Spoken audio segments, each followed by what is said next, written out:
Tes. Apa itu?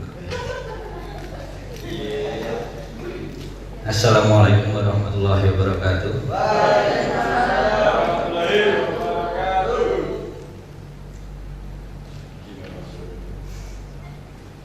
Sebelum kita mulai acara pembukaan itu hari Sabtu ya. Ini adalah hari kedua kalian mendapatkan pembekalan mahasiswa PLP, pengenalan lapangan bersekolah. Dan ini juga baru pertama kali. Kalau kemarin sudah diawali, kalau sekarang pun juga akan saya awali. Karena kalau kemarin online, sekarang offline. Ini nanti sampai jam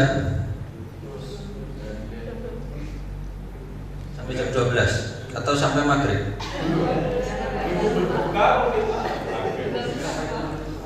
Sampai beduk ya. Oke, sebelum kita mulai acara hari ini, semoga nanti kita dilancarkan dalam acara mulai dari awal sampai akhir, diberi kelancaran, diberi kemudahan dalam menyerap ilmu dan mengimplementasikan apa yang kalian dapat di sekolah masing-masing. Berdoa mulai.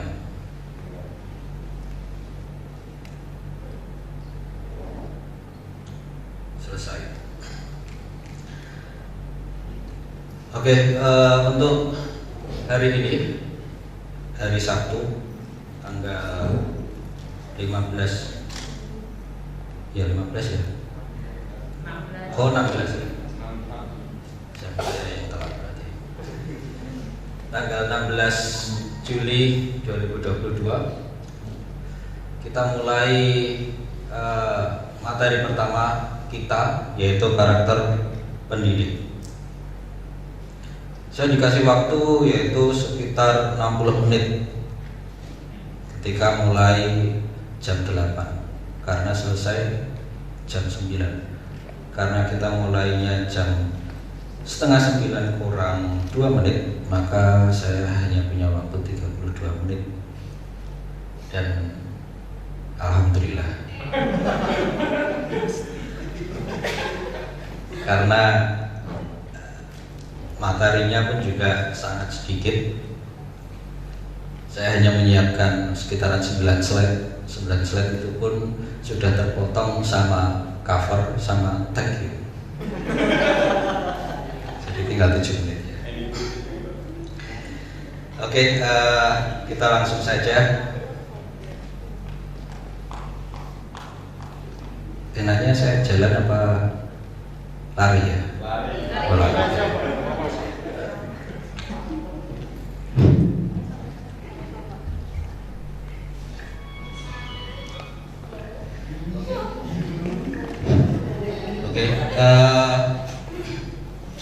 Karakter pendidik. Ketika saya mendapatkan materi ini, sebenarnya judulnya bukan karakter pendidik, tapi mengenali karakternya. Tapi lebih kita fokuskan ke karakter pendidik, soalnya kalau mengenal karakter seseorang itu sangat banyak sekali. Mungkin kalian sedikit banyak sudah mengenal saya, jadi saya perlu perkenalan ya.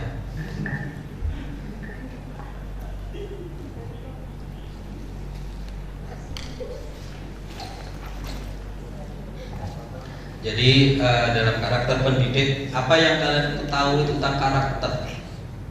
Apakah sifat itu sama dengan karakter? Sama enggak? Tidak.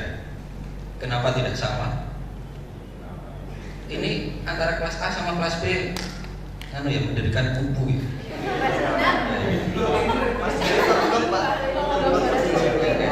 Blok utara sama blok selatan. Apakah sifat sama dengan karakter? Seorang bapak bertanya dan ibu pun menjawab. Karakter itu adalah sifat, kejiwaan, akhlak atau budi pekerti yang menjadi ciri khas seseorang atau sekelompok orang. Jadi bisa dikatakan, kenapa di situ dikatakan seseorang atau sekelompok orang? Karena kalau kita bicara seseorang, pasti setiap orang itu mempunyai karakter yang berbeda-beda. Tapi kita kalau bicara tentang sekelompok orang, maka diharapkan sekelompok orang tersebut mempunyai karakter yang sama, yang dibutuhkan sesuai dengan situasi dan kondisi yang ada. Salah satu contoh adalah materi kita, yaitu karakter pendidik. Maka diharapkan dalam mendidik atau sebagai pendidik, yaitu adalah sekelompok orang itu tadi, itu mempunyai karakter yang sama. Dan ini memang harus dimiliki. Dan kenapa bukan kemarin, tapi dulu saya pernah mungkin nggak di kelas kalian, tapi di kakak tingkat kalian, saya sering mengatakan bahwa dari sekian mahasiswa itu hanya ada beberapa mahasiswa saja yang pantas atau mempunyai karakter pendidik. Walaupun kalian katakanlah mahasiswa FKIP, tapi belum tentu kalian mempunyai karakter pendidik. Dan itu pun alhamdulillahnya terkonfirmasi di adik tingkat, kakak tingkat kalian. Ini berarti kalian. Salah satunya adalah Mbak Ulfa, karena memang dia sama sekali nggak cocok sebagai pendidik, karena memang sudah diterima CPNS. Alhamdulillah. Teman-teman kalau itu dilepaskan terus akhirnya jadi pendidik kan? Nah, iman sekali. Oke.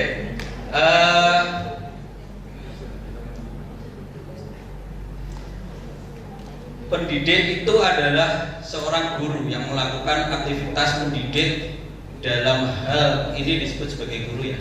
Jadi kalau dulu pernah dikatakan bahwa guru itu belum tentu pendidik. Kalau sekarang paradigma itu harus dirubah karena berdasarkan RUU dosen dan guru, bahwa pendidik itu adalah guru tersebut. Jadi tugas guru itu juga mendidik. Bagaimana ketika guru tersebut tidak bisa mendidik? Ya berarti nggak termasuk atau nggak mempunyai karakter guru atau karakter pendidik. Ini berdasarkan etimologi. Apa sih guru itu?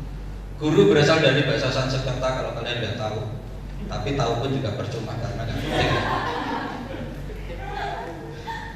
Berasal dari bahasa Sanskerta yang berarti berat, besar, penting, baik sekali, terhormat, dan pengajar. Ini bisa dipilih salah satu, jangan dipilih semua ya. Kalau dipilih semua nanti akhirnya pun juga bingung, karena di kampus itu ada yang istilahnya guru besar, padahal guru itu dalam bahasa Sanskerta juga berarti besar, bisa mengartikan sebagai pengajar. Berarti sama, guru besar dalam bahasa Sanskerta pun artinya juga guru. Dan berdasarkan terminologi, guru adalah tenaga profesional yang tak hanya berperan membimbing dalam proses belajar mengajar. Saya itu pengennya jalan-jalan sebenarnya, karena yang Mindaslan nggak ada, saya harus tetap di sini. Mau bantu mas? Tapi saya nggak butuh bantuan mas. Oke, terima kasih mas.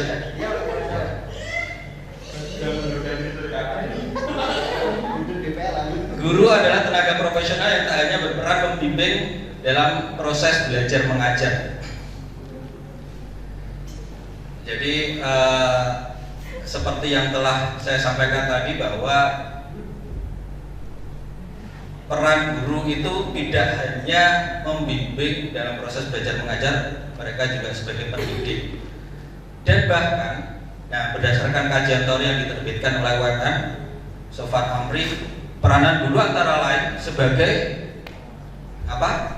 Korektor, inspirator, informator, organisator, motivator, inisiator, validator, evaluator. Pokoknya yang tor saja ya. Tapi tidak bisa menjadi seorang koruptor, tidak bisa. Apalagi ditempatkan di daerah yang kotor, juga tidak bisa. Walaupun sama-sama tornya ya. Jadi guru itu juga harus bisa menjadi seorang korektor, inspirator, informator. Makanya peran guru itu luas banget. Peran guru itu luas banget. Kalau kalian nggak bisa memenuhi itu, nah mungkin bisa refleks ke diri kalian sendiri. Apakah kalian itu sudah masuk dalam seorang inspirator atau motivator mungkin? Atau mungkin inisiator, validator, fasilitator, demonstrator, mediator, ataupun evaluator? Ini berbeda dengan tutor ya, walaupun sama tornya, tapi ini beda dengan tutor. Kalau tutor mungkin di beberapa, kalau tutor kita berbicara kursusan ya. Mungkin di beberapa suatu institusi ataupun kursusan itu untuk evaluator ataupun korektor itu tidak dipegang oleh tutor karena sudah ada timnya sendiri, karena mereka bergerak berdasarkan tim. Tapi kalau guru itu semuanya kumplek-blek pada guru. Sudah jadi korektor, jadi evaluator, jadi motivator. Padahal lebih enak jadi motivator ya. Motivator belum tentu bisa jadi guru. Tapi kalau guru harus bisa menjadi motivator. Makanya pada waktu PLB, pada waktu micro teaching kemarin, kalian kan ada tuh lembar observasi yang mana kalian harus bisa menyampaikan motivasi-motivasi kepada siswa kalian, dan itu memang harus, karena memang salah satu peran kalian adalah menjadi seorang motivator. Tapi juga harus diingat, gak sembarangan kata-kata motivasi itu cocok dengan situasi dan kondisi yang ada. Jadi harus disesuaikan dengan situasi dan kondisi yang ada. Kalau bisa sesuaikan dengan kemampuan kalian. Oke, pendidikan humanistik itu apa sih? Pendidikan humanistik itu berdasarkan Izan itu siapa? Saya juga nggak tahu ya. Jelas. Ya, itu adalah salah satu pengarang buku Psikologi Pendidikan Islam. Mendeskripsikan bahwa pola pendidikan humanistik itu menitik beratkan pada karakter guru. Jadi arti dari humanistik sendiri apa sih? Yang tahu? Yang tahu? Siapa? Yang pengen angkat tangan? Humanistik? Iya. Lupa. Berberi kemanusiaan, berberi keadilan. Oke, berberi kemanusiaan. Ada yang lebih spesifik lagi? Berberi kemanusiaan. Oke. Ada lagi?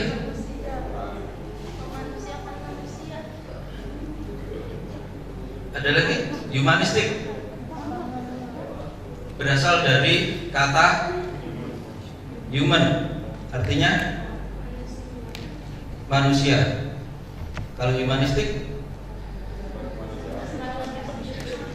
balik berberi kemanusiaan. Kalau berdasarkan undang-undang Itu pendidikan humanistik itu dijelaskan bahwa profesi guru tidak hanya mentransfer ilmu kepada peserta didik, namun seorang guru dengan tugas utamanya yaitu mendidik, mengajar, membimbing, mengarahkan, melatih, menilai, dan mengevaluasi pendidikan. Wah kan? Itu tugasnya guru ada borong kabeh. Banyak sekali emang. Nah, pertanyaannya adalah, siapkah kalian menjadi seorang guru? Kalian udah semester 9 ya?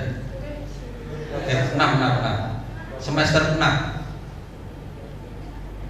Tapi banyak mahasiswa atau kakak tingkat kalian yang sekarang proses skripsi itu yang molor sampai semester 9 pun itu ketika bimbingan sama saya tanyain, setelah lulus pengen jadi apa?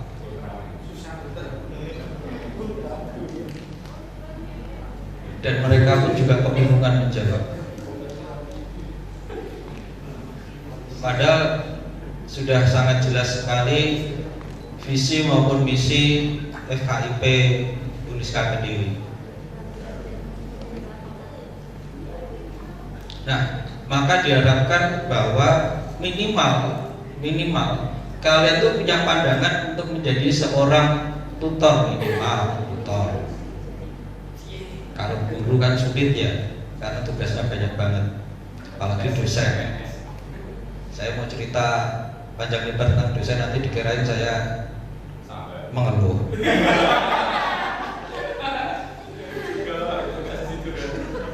Makanya itu salah satu alasan saya kenapa saya tidak ingin menjadi guru, karena tugasnya banyak sekali. Karena saya tahu orang tua saya itu adalah guru, tugasnya banyak sekali. Akhirnya saya memutuskan untuk gak menjadi guru, memutuskan menjadi dosen. Tapi ternyata tambah banyak. Semoga pilihan saya tepat ya. Dan ini pun diharapkan nanti kalian pun juga harus refleksi diri, apakah saya ini sudah mempunyai karakter sebagai seorang pendidik. Kalau memang kalian menginginkan menjadi seorang guru, maka mau nggak mau karakter kalian harus dirubah, harus memenuhi tugas-tugas utama seorang pendidik. Ini Undang-Undang Nomor 14 tahun 2005. Nah, masalahnya adalah sekarang tahun 2022 dan jelas tugas seorang guru itu tambah banyak. Salah satunya adalah perihal kesiapan administrasi pendidikan. Disadari atau tidak, kalian belum merasakan nanti pada waktu PLP, saya sangat yakin sekali kalian akan kerepotan perihal menyiapkan RPP, terus silabus, mempelajari silabus, mempelajari kurikulum dan lain sebagainya. Sekarang belum merasakan, apalagi tutor kan nggak perlu ya, ada yang perlu, ada yang enggak sih. Ada yang kursusan itu ada yang mewajibkan tutor sebelum mengajar pakai RPP itu, ada yang enggak. Terus pokoknya ngajar loh. Kok pesen penting bayaran? Oke. Tapi kalau guru enggak. Guru itu memang harus. Kenapa sih kok perlu adanya administrasi pendidikan itu ataupun pengajaran? Kenapa perlu adanya RPP coba? Apa pentingnya RPP?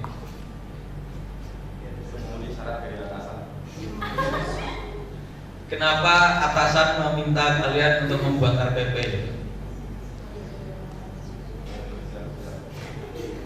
Ada yang tahu?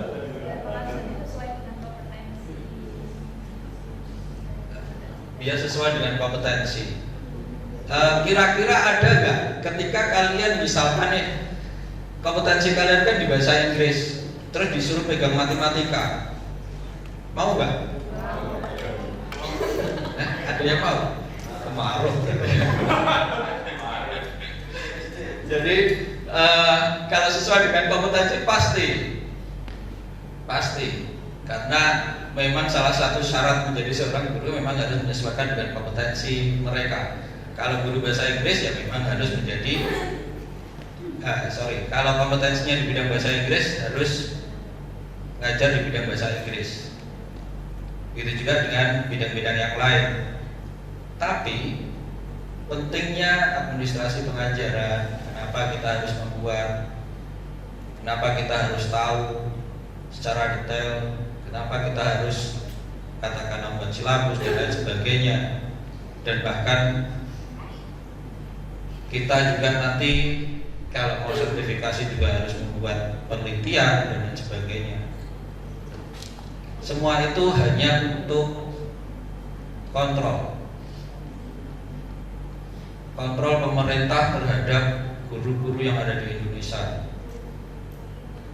Karena dimanapun juga setiap anak itu berhak untuk mendapatkan pendidikan yang layak. Ada nggak bunyinya undang-undangnya seperti itu? Jadi setiap anak itu berhak mendapatkan pendidikan yang layak. Artinya layak itu banyak sekali ya. Salah satunya adalah ketika kalian mendapatkan pengajaran yang sesuai dengan materi yang ada. Misalkan waktunya bahasa Inggris malah diajar matematika, kan nggak sesuai. Maka harus layak. Dan pemerintah tahunya dari mana? Ya dari administrasi pengajaran yang telah kalian siapkan. Gak mungkin juga pemerintah ngawasi kalian satu persatu, lihat ke kelas setiap kali kalian mengajarkan, gak mungkin juga. Makanya dilihatnya dari hal tersebut. Itu salah satunya sebagai kontrol pemerintah terhadap kualitas dan kompetensi guru yang ada di Indonesia. Nah, sebenarnya dalam Al-Quran pun juga sudah ada. Kelihatan nggak? Nggak? Masa? Melihat saya nggak kelihatan? Oh ya udah, makasih. Ini di dalam Quran surat Al-Kahfi ayat 67, seorang pendidik harus memiliki kompetensi dan kepribadian yang luhur, dan proses pembelajaran diantaranya memberi pengantar untuk materi yang akan diajarkan. Memberikan pengantar. Selanjutnya, Quran surat Luqman, seorang pendidik harus memenuhi prinsip-prinsip hikmah. Hikmah itu apa sih? Hikmah itu senantiasa meningkatkan kualitas iman, ilmu, amal, dan akhlaknya, yang memiliki beberapa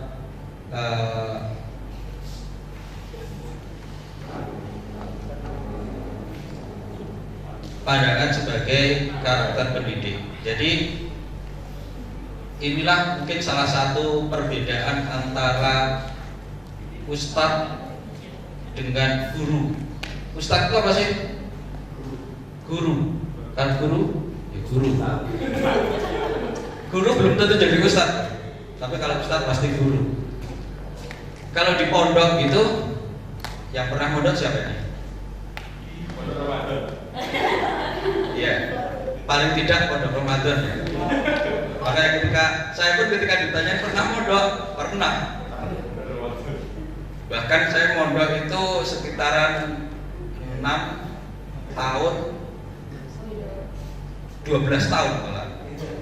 Karena setiap tahun selama di SD saya selalu mengikuti pondok Ramadan, di SMP juga, SMA juga.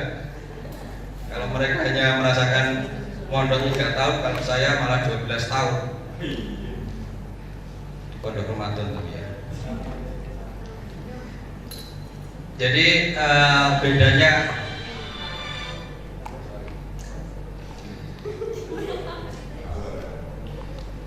Bedanya ustadz dengan guru adalah seakan-akan ketika ustadz itu menyampaikan ilmunya, maka seluruh santrinya itu sangat amat sedikit sekali yang membantah. Iya kan? Apa ada? Apa kalian pernah menemui santri yang debat dengan ustadznya? Nggak ada. Tapi kalau siswa debat dengan gurunya, ada. Mahasiswa debat dengan dosennya, sering.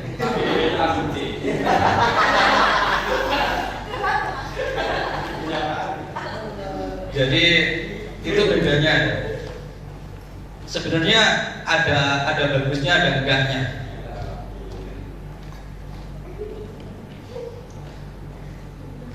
Kenapa Pak Ustadz itu sampai seperti itu sih diperlakukan oleh santrinya, sedangkan guru kok enggak? Karena prinsip dari Ustadz sendiri pun sebenarnya enggak lepas dari kata hikmah tersebut, yaitu meningkatkan kualitas iman, ilmu, amal, dan akhlaknya. Enggak perlu diragukan lagi. Tapi kalau guru patutlah diragukan, apalagi dosen. Ilmunya oke lah, amalnya belum tentu, apalagi akhlaknya. Oke. Berdasarkan Quran surat An-Nahl, pendidik harus menjadi suatu hasanah. Ini tidak perlu saya terangkan karena panjang lebar nanti. Surat Ar-Rahman, seorang pendidik dalam menyampaikan materi hendaknya mengarahkan siswanya menjadi manusia yang berilmu, beradab, dan bermartabat, yang berujung pada ketakwaan pada Tuhan Yang Maha Esa.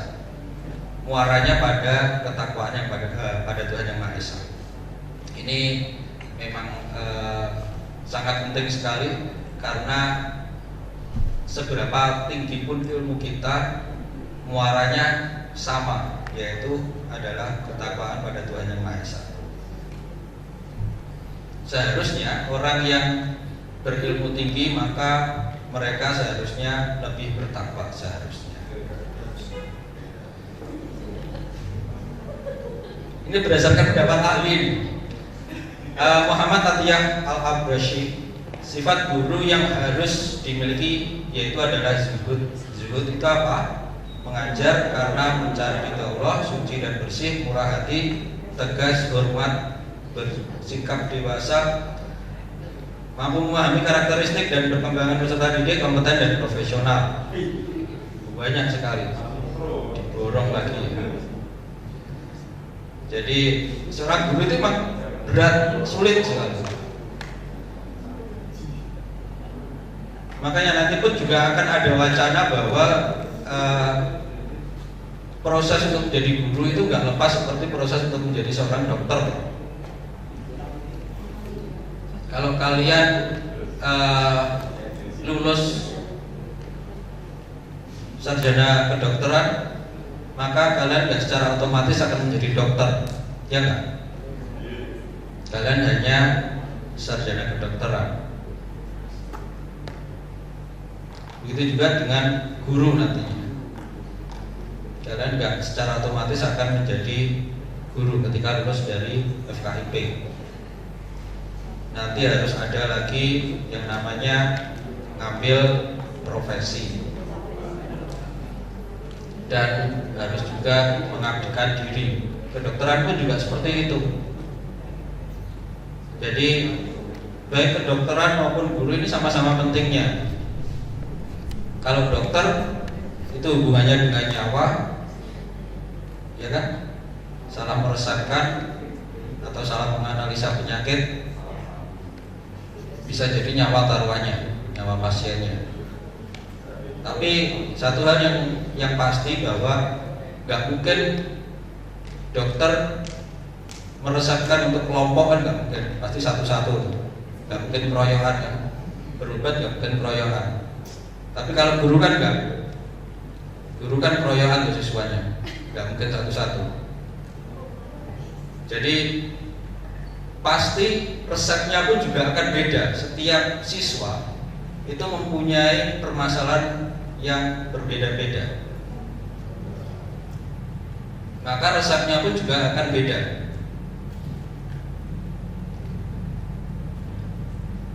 Otomatis guru itu hampir sama kayak dokter. Bedanya kalau mereka berhubungan dengan nyawa, kalau kita malpraktek,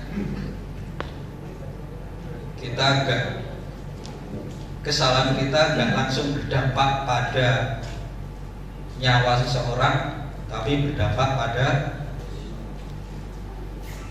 masa depan seseorang atau mungkin lingkungan sekitar. Lebih besarnya lagi pada suatu negara. Karena guru itu juga termasuk agen perubahan, sama halnya kayak mahasiswa. Salah mendidik, maka bisa jadi penerus bangsa pun juga akan salah dalam mengambil suatu keputusan. Makanya tugas guru itu sangat berat sekali.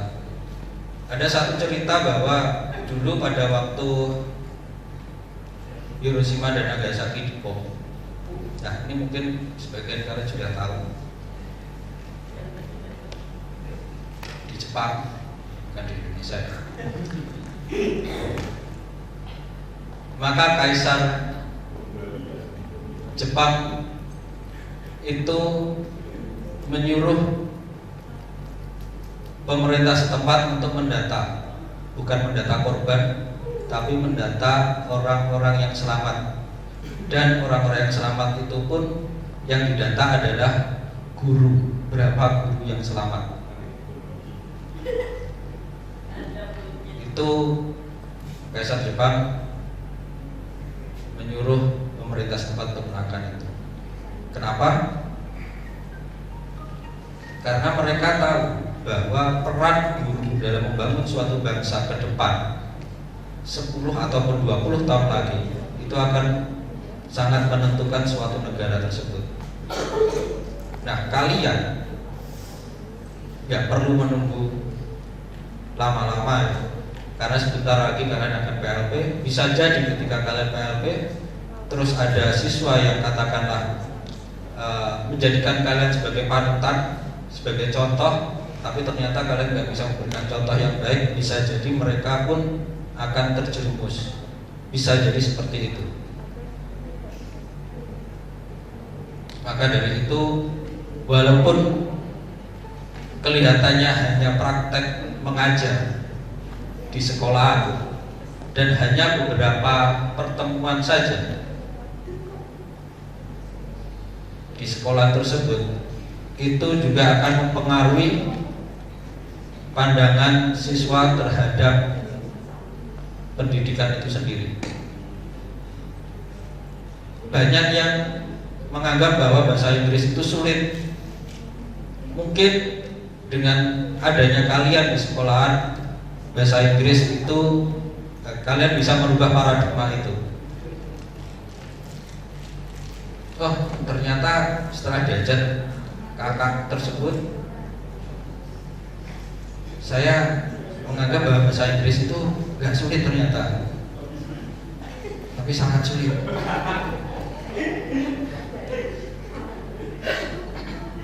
Ya, langsung saja. Udah jam 9 ya? 9 saat lama banget ya. Oke, guru profesional. Guru profesional itu apa sih? Berdasarkan Sujiarto, tahunnya sudah tua banget.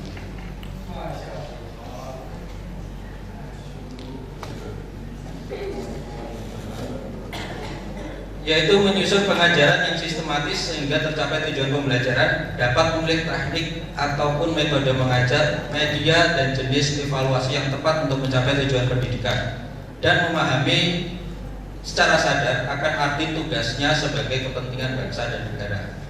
Nah, ini seperti yang sudah saya sampaikan tadi.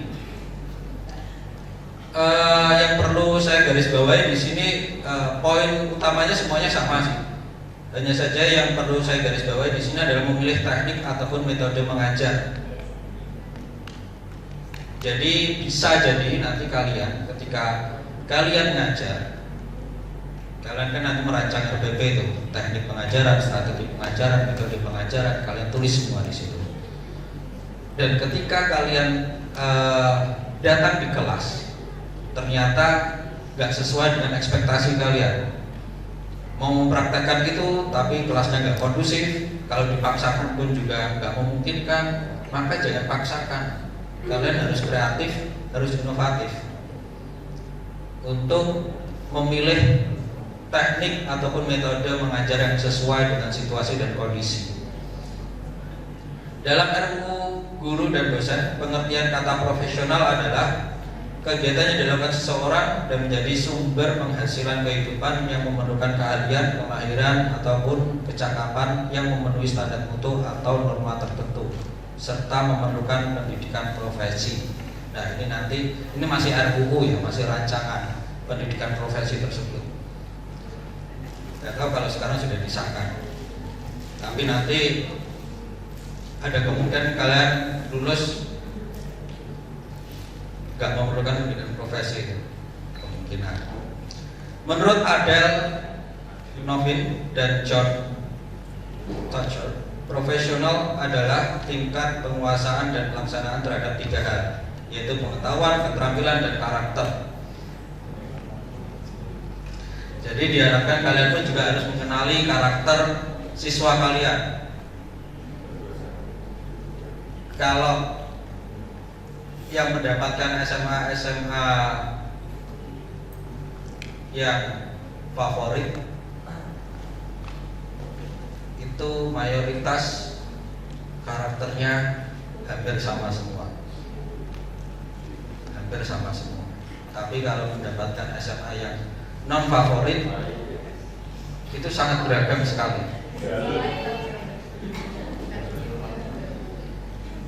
Jujur saja, kalau saya lebih memilih yang non favorit. Kenapa?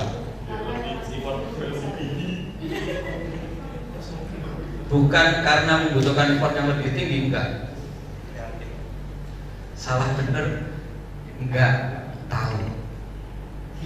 Coba kalau muridnya pinter-pinter semua, salah bolak-balik dhewe, jadi sih dari guru sopo. Jadi ada kalanya SMA favorit pun juga akan menjadi SMA favorit bagi praktek mengajar. Soalnya juga kalian, karena sifatnya PLP itu kan kalian juga belajar kan? Artinya kalian akan juga mengenali karakter siswa kalian. Ketika siswa kalian itu mempunyai karakter yang hampir sama semua, maka proses pembelajaran untuk mengenali karakter siswa itu akan sangat sedikit sekali. Tapi ketika kalian mengajar di katakanlah sekolah yang mempunyai karakter yang sangat berbeda siswanya, maka kalian pun juga akan belajar banyak tentang bagaimana cara memahami, memahamkan, dan lain sebagainya dengan karakter yang berbeda, dengan teknik, metode, strategi yang berbeda di setiap siswanya. Kalau kalian merasakan hal tersebut, maka kalian akan bisa menikmati proses PLP kalian di SMA kalian. Jadi jangan mengeluh ya. Oke. Karakter yang harus dimiliki guru sebagai pendidik di era abad 21. Ini slide terakhir. Kan akhir-akhir banget sih. Yang pertama, ini nanti ada 6 ya. Memiliki kemauan belajar yang tinggi. Ini terlepas kalian guru PLP atau bukan. Tapi ketika kalian menjadi seorang guru, maka harus memiliki ini, kemauan belajar yang tinggi. Harus update keilmuan kalian, mengikuti kompetensi-kompetensi yang ada, tidak ketinggalan perkembangan teknologi. Coba gaptek ya.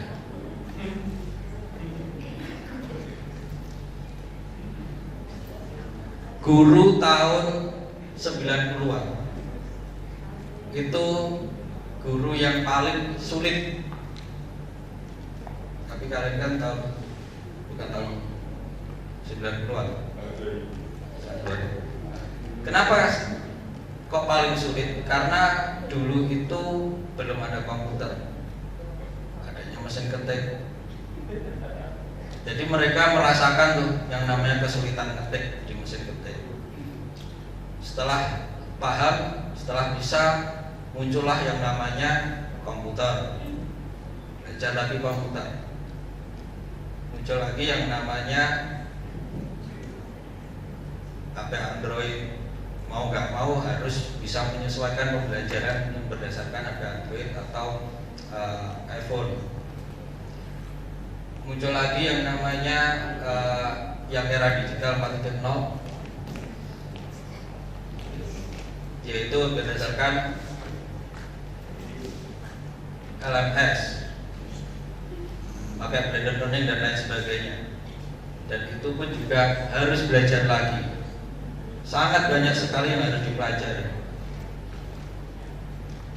Dan itu terjadi pada guru tahun 90-an. Pernah merasakan itu semua. Ya, guru yang gak kuat pasti akan memilih untuk pensiun dini. Pasti. Karena saya punya teman guru, bukan teman ya, karena memang sudah orangnya berumur juga, karena saya kan belum berumur. Usianya sekitaran 50-an, dan beliau lebih memilih untuk pensiun dini 5 tahun lebih cepat. Alasannya karena nggak bisa mengikuti perkembangan teknologi. Dan itu memang terjadi. Maka guru di era abad 21 memang nggak boleh ketinggalan perkembangan teknologi. Pandai menggali potensi peserta didik. Nah, ini harus, seperti yang telah saya sampaikan tadi. Dan itu pun juga saya pelajari juga karena memang saya suka yang namanya psikologi. Saya juga mempelajari cara mengenali potensi peserta didik dari tulisan tangan, dari tanda tangan dan lain sebagainya. Dan itu yang memang sudah saya terapkan. Dan memang asik untuk mengenali potensi peserta didik yang bahkan mereka sendiri itu nggak kenal potensi mereka. Ya hampir sama kayak dukun lah. Kreatif dan inovatif ini harus ya. Memiliki atau memenuhi prinsip-prinsip hikmah, yaitu senantiasa meningkatkan kualitas iman, ilmu, amal dan akhlaknya. Dan yang terakhir adalah profesional. Apa arti kata profesional? Maka nggak usah saya ulangi lagi, karena profesional sangat banyak sekali dari pengertiannya. Oke, mungkin dari saya cukup itu saja yang perlu saya sampaikan, yang perlu kalian perhatikan tentang karakter sebagai seorang pendidik, terlepas itu guru ataupun mahasiswa magang untuk melakukan pengajaran. Tapi potensi kalian ketika kalian melakukan praktek pengajaran di kelas, walaupun hanya 1 ataupun 2 kali ngajar, itu sangat menentukan masa depan anak didik kalian. Kalian, kalaupun kalian nanti ternyata ada siswa yang tertarik, terus akhirnya menjadikan kalian sebagai panutan, maka menjadilah panutan yang baik. Jadi harus profesional, harus mengedepankan prinsip hikmah tersebut. Ini saya akhiri. Mungkin ada sesi tanya jawab. Ya. Oke. Sebelum saya tutup, ada sesi tanya jawab. Silakan bagi yang mau menjawab. Nanti saya akan bertanya. Siapa? Oh, mau menjawab ya? Oke. Oke.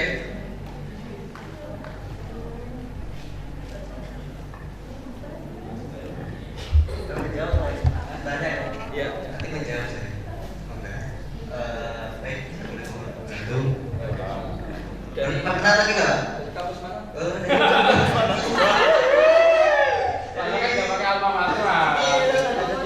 Satunya mana Mas? Iya, dari Indonesia Pak, tapi tidak membaca. Saya mempertanyakan soal ini Pak, kesiapan. Jadi waktu saya sekolah dan dulu kan kayak wah sudah kayak terstruktur gitu Pak, baik gitu. Nah ini kan menjadi kali pertama kami untuk masuk ke sekolah. Jadi hal yang perlu disiapkan kayak kadang kan ada lebih grogi atau gimana itu Pak. Jadi cara biar bersiap biar nggak grogi atau gimana itu gimana Pak? Kadang-kadang kan nah gitu seperti ini sekarang. Ada lagi yang mau tanya? Terima kasih Mas. Mas siapa? Mas Fajar dari Miska. Yang mau tanya silakan. Oke. Polisi dari UGM bentar baca mungkur. Ini nggak punya universitas, anak STM. Terima kasih semuanya Pak. Saya ingin bertanya yang untuk pakai karakter di 2000 di abad 21 tadi Pak tentang penggalian potensi peserta didik atau anak didik kita. Untuk kira-kira dalam proses penggalian itu gimana Pak ya? Apakah kita melihat anak ini, oh kayaknya berbakat nih, kita coba gali potensinya, atau mungkinkah kita menjadi wali kelas itu satu kelas itu apakah kita harus gali semuanya atau mungkin bisa saja semua kelas yang kita angkat katakanlah kalau kita mungkin mau gitu semuanya kayak kita yang mungkin jadi ngobrol face to face gitu kayak sedikit Kopi. ya ya kira-kira penggalian potensinya itu lebih spesifik seperti apa sih Pak? Ya terima kasih Pak. Oke, terima kasih. Dari dia. Ya. Ya. Ada yang lain? Mungkin dari kubu selatan. Ada? Ayo silakan tanya. Satu aja. Oke, belum ada yang tanya. Saya akan menjawab pertanyaan yang pertama tentang persiapan. Saya masih ingat pertama kali ketika saya akan PLP. Tapi kebetulan itu bukan kali pertama saya akan ada di depan kelas di sekolah formal, karena alhamdulillahnya dulu pada waktu saya lulus terus sama SMA saya disuruh untuk membantu untuk membimbing jurnalistik di ekstrakurikuler. Akhirnya itu bukan pengalaman pertama saya ketika saya akan ada di depan kelas pada waktu PLP.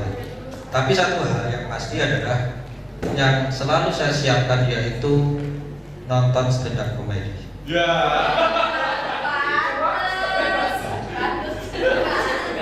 Jadi itu harus dilakukan. Kalau saya, kenapa? Sekolahnya biar pada waktu pembelajaran biar gak boring. Pada waktu pembelajaran biar gak boring. Cari bahan. Apapun yang bisa dijadikan sebagai bahan candaan. Ya, itu contoh Pak. Bukan. Jadi itu sebagai salah satu cara atau bahan untuk dijadikan sebagai bahan candaan. Karena ketika mereka enjoy, kan kelihatan tuh kelas enjoy atau enggak. Ketika mereka sudah bisa ketawa, ketika mereka sudah bisa relax badannya, dan bahkan ketika mereka sudah bisa ada yang tidur mungkin, berarti kan mereka sangat relax tuh, sampai bisa tidur. Itu adalah salah satu kemajuan. Contohnya hipnotis baru saya tahu Pak.